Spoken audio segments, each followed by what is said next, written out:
पिछले पाठ में हमने देखा था कि लड़के ने अपनी माँ को रोका था, पर इसके बाद भी माँ खुद एक कठिन परीक्षण में उतरती है और वह लड़की के बताए हुए तरीके को अपनाती है और जीत जाती है। लेकिन जब सेकंड राउंड में वह हारने लगती है, तब उसका लड़का उसे जाल की एक कमजोरी बताता है और उसी के सहारे माँ जाल को तोड़ देती है और जीत जाती है। इसके बाद में वह लड़के को गले लगाती है। बाद में जब जड़ी बूटी लेने की बात आती है, तब कबीले का मुखिया जड़ी बूटी देने से मना कर देता है। लेकिन कहानी यहीं नहीं रुकती। जियानजोंग अब भी हार मानने को तैयार नहीं। वो कहता है कि माँ की जीत सिर्फ किस्मत थी और वह लड़के को ललकारता है। फिर माँ कहती है कि मैं युद्ध करूंगी, पर वह बुरी तरीके से हार जाती है। तब वह लड़का सामने आता है और जियानजोंग जैसे योद्धा को सीधी चुनौती देता है और वह एक ही हमले में जीत जाता है और पहाड़ को भी बीच में से काट देता है, वह भी एक लकड़ी की सहायता से। अब अगर आप यहाँ तक आ गए हैं तो कमेंट और सब्सक्राइब करना मत भूलिए। आपका एक क्लिक से हमें मोटिवेशन मिलता है।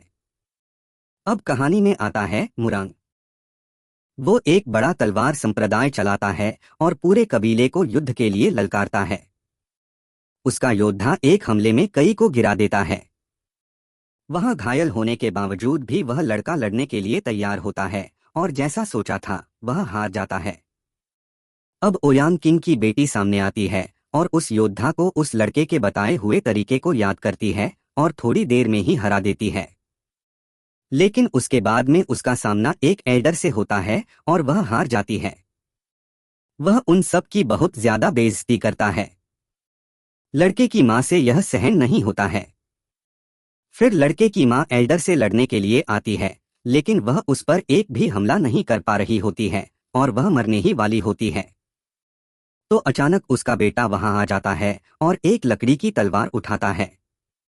लेकिन सभी उसे अभी छोटा बच्चा ही समझ रहे हैं।